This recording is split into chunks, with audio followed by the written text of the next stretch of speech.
All right, so hey, Tuli, Yeah. this is where you are. Well, yeah. We're right here in New York, okay? That little circle. This is a map of the world. You see this world It's flat, here? though. The world is round. It's one of the few maps This is where the the virtual. Union of Soviet Socialist Republics still exists. It's actually an old Pentagon map, Really? which we can't afford to replace. You're in Where's the, you're in the offices of where's the Global Chinese Vision. embassy? You're in the offices of Global Vision. We're an independent TV Are company we going? based here in New York. We're going already. We want to remind you that, that this is not Saturday Night Live. And we're Revolting News. Norman Savitt's behind the camera, and we're here with Danny Schechter continuing our voyage into the modern media, and we're at Danny's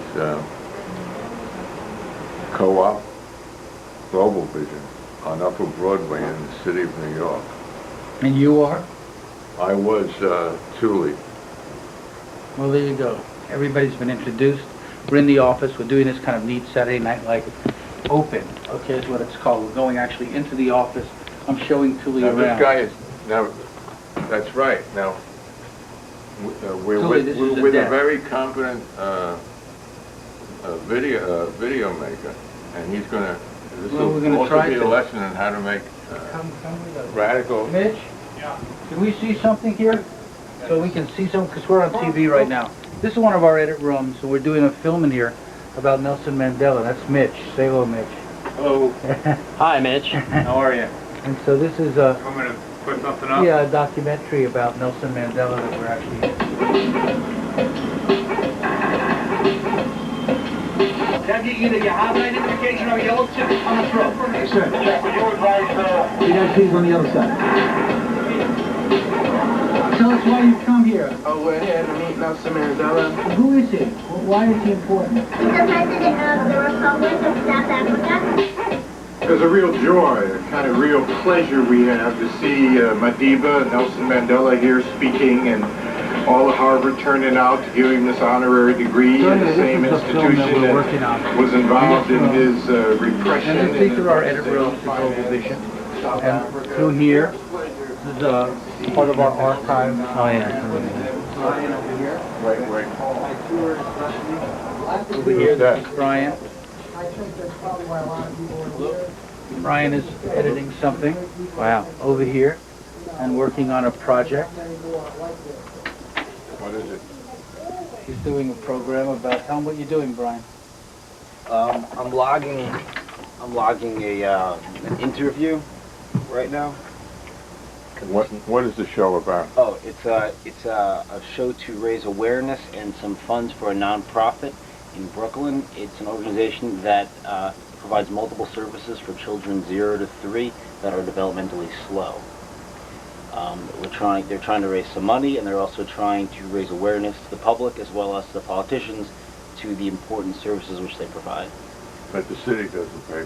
Well, the state pays for it now, but there's always threats of removing the funds. Oh, it's good to be threatened. Put you on your, put those kids on their toes. They'll have to learn how to adjust.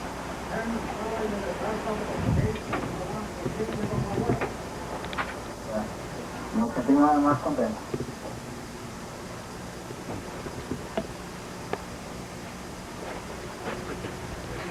We're walking through here. Are you recording, Norman? Yes. And we're coming into our conference room. Yes. We're going to sit down. Feel free to say intelligent things at any time. Okay. Don't wait for me. So you have some awards, a couple of awards in there. Get this, is this a K-hearing? Get that. I love the way Got it. I love the way the copyright label gets on radical materials. Talk about the contradictions, but it's on the Harry. The only thing is that I've seen it, his logo, some of his drawings on the resist, those models, on the elite list, they use one of his drawings as a logo, and always has the copyright. So that was one of the If you get any more awards, you might want to build another shelf, so you know? now, how is the, Let's let him, what are you, let's let him plug in. Are you going to plug in on this mic? are you getting in? Are we taping now? If you want to find out more about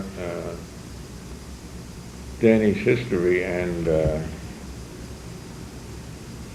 want to hear some more of his repartee, it's all in this exciting, well-written book about his adventures in media land and in the world in general. And it's published by 7 Stories Press. The title is The More You Watch, The Less You Know. And I'm always reminded of one of my favorite comedians of the 30s or 40s on radio, Joe Penner, who his favorite expression was, "You can't fool me, I'm too ignorant."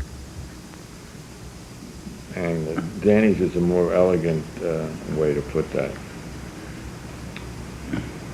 So, how old is the company, and what are your current projects?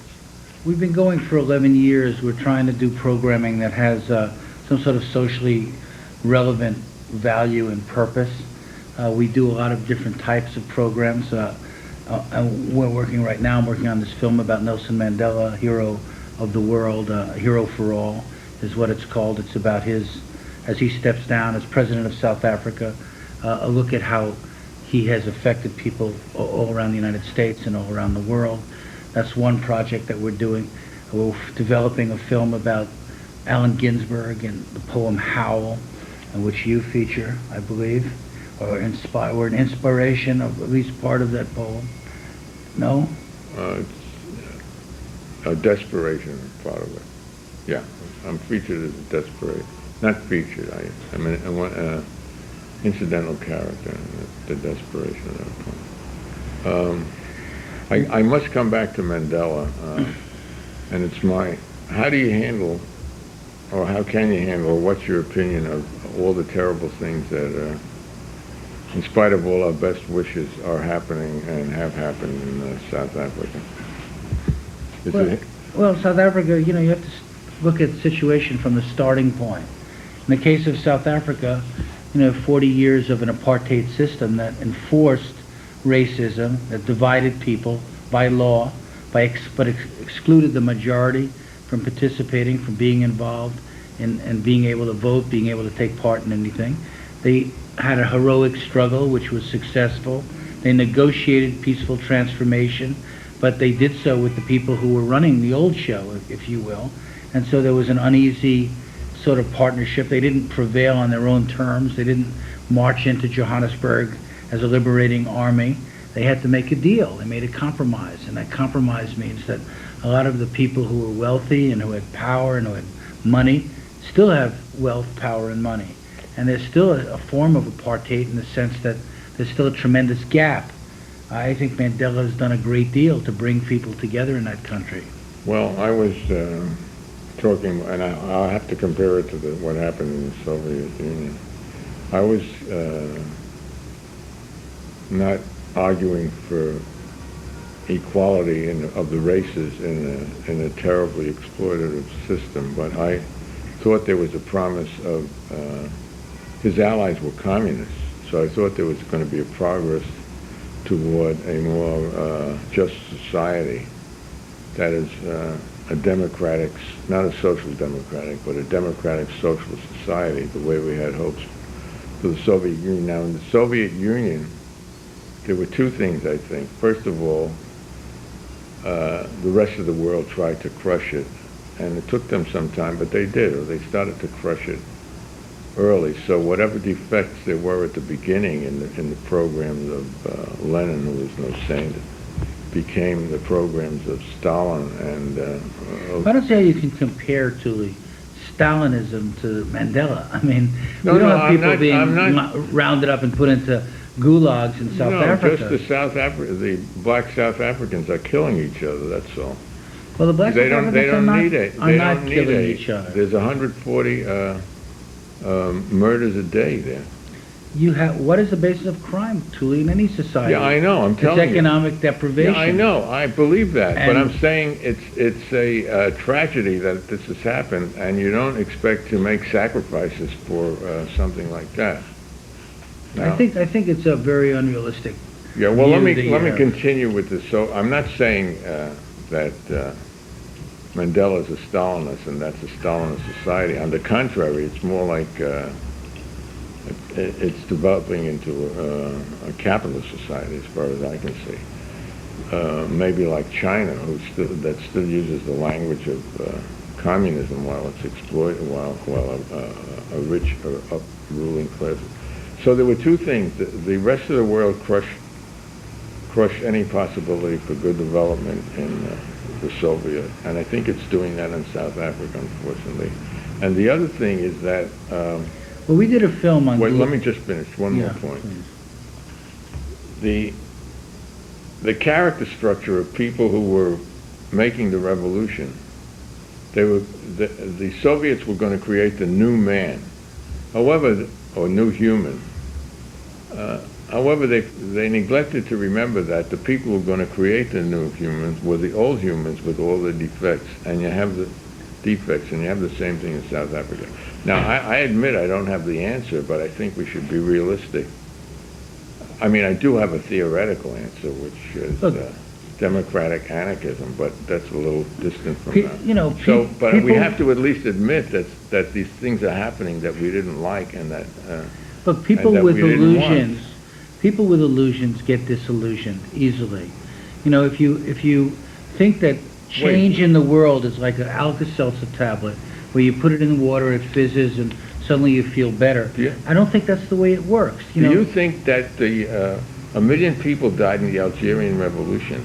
You know what they got there? They got a terrible state now. But an Algerian peasant boy can now become an oil engineer. Was that worth a million dead people?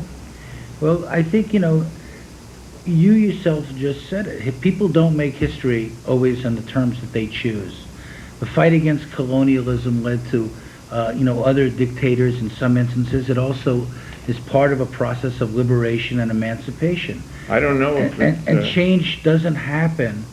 It's never perfect. It doesn't meet, perhaps your standards. But I think that to the ordinary people in South Africa, I think they're much happier to have a democratically elected government than a government that basically excluded the majority of people. We're in an era of globalization, global capital. And global capital shapes the terms under which people can develop. South Africa has tried to make a deal, in a sense, to develop through so-called free market approach, and they're in fact not making great progress. But that's not their fault, I don't think. Well, it's not their fault, except that people, since it's the same people that are changing, people are misled in thinking that there were people who still think Stalin was the great red father, and that expression, if only Stalin knew. It goes back, all these horrible things that are happening. Oh, if the Tsar only knew, oh, if God only knew. Well, that's not what you're saying, Tuli. You're saying that there's no hope in the world, that you can't have change. No, I'm just saying you have to realize that this is not all bliss and not all wonderful things. And I wonder, I have to ask you, is this in your film? Look, I have three chapters. Is it in your film? Wait a minute, let me just answer that. I have 3 chapters in my book about covering South Africa over 30 years and dealing with all the contradictions in the new South Africa as well. I first went there in 1967, in very dark days of apartheid, when Mandela was first going to prison. I've been back many, many times, and I write about not only my coverage of South Africa, but the coverage of other people and what wasn't being reported about the situation there. What I'm reporting on now is that people need heroes, they need role models, they need people to turn towards, to look up to in a way. But they also have to realize that a lot of those heroes have feet of clay and are also have contradictions in them. I'm not arguing that people should turn to Nelson Mandela as their savior any more than they should turn to Jesus as their savior necessarily. Maybe many people believe that they should, but I'm not making that argument. I'm a journalist. I'm reporting on what happened. Nelson Mandela came to America and had a certain response and reaction and reception from people. And I talked to the people who came out to see him and what they think about him, and also about some of those contradictions, about David Rockefeller welcoming him to New York, about Harvard giving him a degree after for many years Harvard refused to divest its investments from South Africa. No, we're telling that whole story in this film, and our reporting on South Africa over the years, the series South Africa Now, I think, dealt honestly with what was happening there, including the contradictions, including many of the controversies about South Africa. So I'm not a propagandist for any one person, but what I am saying is that I've seen change happen in my life, just as we have. The civil rights movement brought about change. Has it ushered in a total new age? Absolutely not. Are there still problems? Absolutely. We fought against the war in Vietnam. The war in Vietnam ended. Vietnam was devastated as a result, but I think I was just back to Vietnam, and I found more hope there, in a way, than I expected to find. And, you know, I've seen apartheid fall in my lifetime, and I think it's because people struggled to change it. And what I'm trying to do in the media field is create programming that helps people see some of these problems. We did a series called Rights and Wrongs for 4 years, human rights program. We did our piece on Kosovo in June 1993, saying that this was was going to be the biggest problem in the Balkans, that there would be horrible ethnic cleansing there. Nobody was paying attention, not the media makers, not the policy makers. We also reported on heroes. We reported on people who inspire other people to get involved in processes of change. You know, Brecht said something about, woe be the people who need heroes. Well, I think we all need some sort of inspiration, because the media today is so filled with scandal, with sensationalism, We'll be the people with who won't garbage. need heroes, did he? Pardon me? You're a media hero to many people, Tuli. Yeah, You well, represent a tradition of resistance and dissident thought in America. I would rather have people reading your work and admiring what you have to say than watching, MSNBC. Yeah, well, it's not just a question of the heroes. But anyway, I've got your point, and a lot. Am I too passionate well on this? taken. No, you're not passionate enough. No. So where will we see this new? Well, our new film is being made for a company in South Africa. Hopefully, it will get on the air. Is you it know, it's going to be an hour film, an hour feature documentary. So, like, how do you go about getting it on American air? Well, this has been a big struggle. What we've found is that, American media is more interested in Monica than in Mandela. That it's been harder and harder to get programming about matters of substance on the air. And that's why I'm involved in writing books like this, criticizing the media system, to try to get people involved to realize that the media has to be held accountable, that it has to be changed. So you don't have an American distributor? Well, right now I'm doing this for a South African company. I'm just Okay, hired so to do all right, this. so now that leads us to the last part of what I think we should discuss. But Tuli, I've had meeting. 156 weeks of programs on American television about South Africa. I've had most of my films shown on American television about South Africa, and I think this film will be shown also because it's good and it's interesting. So I think that people will was want on, to see it. a lot of it on PBS and one I'm not other sure. network. I'm not sure where it will be seen. No, but I mean what you've gotten. a lot of it on PBS. We've also gotten programming on, cable channels, Cinemax and others. We're struggling to get programming on the air. When you get it on PBS on one of the major networks, another network will never use it? Probably not. I mean, it's very difficult to get That's sort of programs stupid, with isn't it? progressive Yeah. content. No, I mean on that the air. that you sign an exclusive. Well, you may They give them a want that, I license guess. for a few years. I mean, I see. I mean- All right, so let's discuss American media Well, or that's what I'm doing. worldwide. No, I mean in a more everything I general talk way. about South Africa is really about American television. Our show, South Africa Now, was about American television and what it wasn't reporting, and the censorship and All right, yeah, self-censorship but so right here. let's generalize now. We know, I believe you, and I think anyone in America would that realize that something like Well, South I've Africa gotten- doesn't get reported accurately. Now, what about everything else? Like, what do you think of the war coverage, say? Well, there's been a And- 50% decline on coverage of the world. So when things are covered, they're usually covered either because the U.S. government or American troops are involved. They're usually covered from a pro-American government point of view. The What they debate- call propaganda when the Serbs do it. That's my point. In Yeah, an earlier show... But you can't use that word here to talk about it. You don't hear... Well, I thought it was very interesting, didn't you, when NATO demanded that the Serbian television show 3 hours of Western broadcast and put CNN on Serbian television, or we'd bomb them. When they refused to do it, we bombed them, bomb their television station. This is an extremely hypocritical approach to coverage. We've seen, in war, constantly, we've seen coverage that has been propagandistic at its core. What do you think of the statement? But the biggest problem What- is not that, Tuli. It's that television itself has become a weapon of mass distraction, of diversion, of diverting us away from what's important. But we've always had that in our lives. People have a tendency to avoid things that are either unpleasant or boring. Now, let me come back for a second. But look, You hear Albright and everyone go up. We're bombing. We're having an argument now. This would have folks. been. This would have. This is great. I don't think it's an argument. Well, because what I'm trying to tell you is that covering South Africa is not boring, first of all, and it's not uninteresting, but it's not being covered. Why? And when it is covered, what is covered? Crime. So your immediate reaction in your brain was South Africa crime, South Africa. No, it's not crime. It's just the fact. What's more important is the fact that there were no socialist no steps taken towards a socialist society, which the Communist Party there, which was an ally of Mandela. Well, I would say to you that with Mandela leaving, that was the program. I think with Mandela leaving, I think you're going to see an intensification of the internal debate in South Africa. We have a lot of really progressive trade unionists, people involved in civic organizations, people who've been involved in the struggle, who are fighting for a better society. And that fight is continuing inside South Africa and in the institutions in South Africa. I wish we could say that I don't about think America. it's as bleak, as you make it out to be. It doesn't get reported. Okay, there you that's what go. you're saying.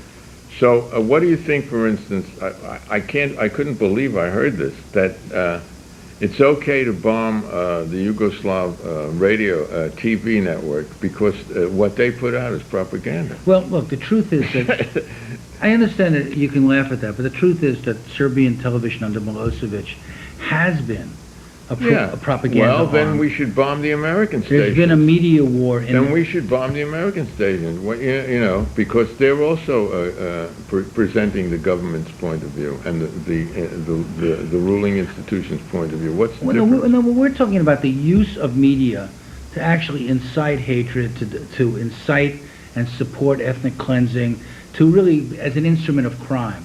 I think that's true, but it's also true. Do you listen to the reports from Brussels every day? I've listened to the NATO briefings. Yeah. Isn't that inciting American bombing? It's discussing it. It's propaganda. It's propaganda. We're not disputing that. I'm just making a point. Things are not exactly the same, although they may have the same effect. Yeah. All right. So the others lie more or more stupidly than Americans. Look, so they should be bombed and killed? Look, there's been a war for 10 years in the Balkans. The West had a slow motion response to it. They weren't really involved.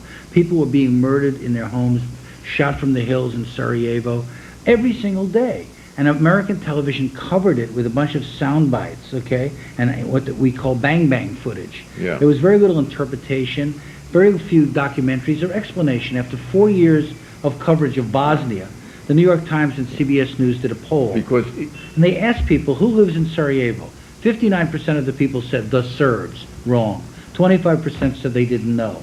So people are watching images, but not learning anything from it. And that's why I'm upset. The reporters are stupid, or they have a hidden agenda. No, I don't think people so. Are smart. I don't think it's because of that. It's because of the format and structure of our television news. The two things are not contradictory. I'm not so dismissive of... How many reports have you heard that Germany and other Western countries were very happy when Yugoslavia broke off?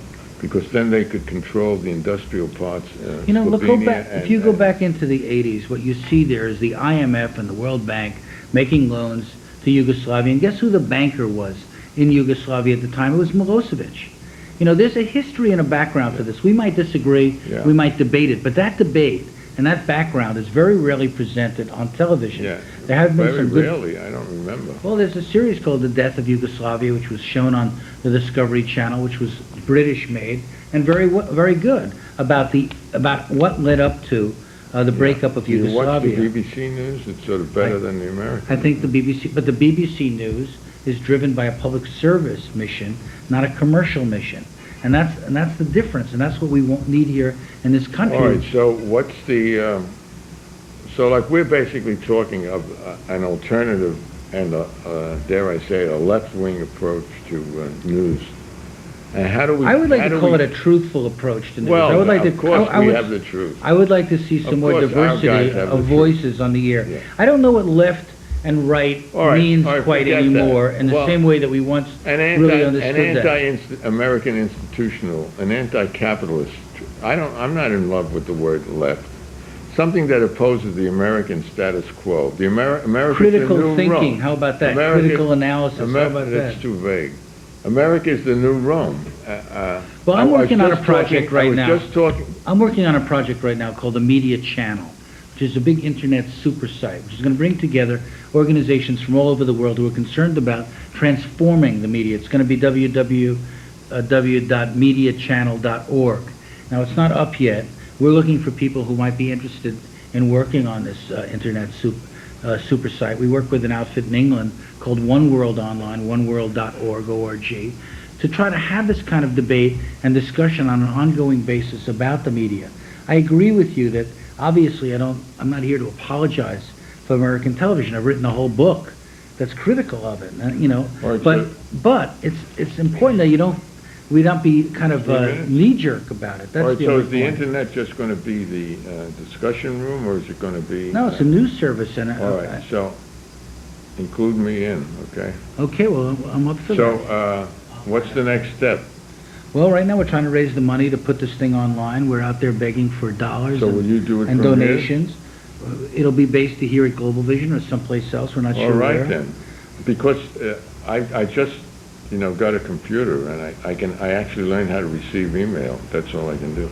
But I can see this is just going to change. It's already changing. History and It's already change. changing things. What makes it different?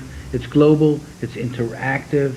It involves access to layers of information more in depth than you can certainly get on television. It's filled with contradictions too. It's not the panacea. Right. It's not, but it is a tool that we can use to promote change. And in my book, All right, so I have how would people who want to get in touch with you? well, you people have who are an interested. address? Yes, I do. People All who are right, well, interested in give getting in that touch address with to our me. listeners. You have 1 minute, right? It's 2 minutes. I'm at Global Vision. We're at 1600 Broadway, New York, 10019. I'm on email at moreuwatch, MOREUWATCH,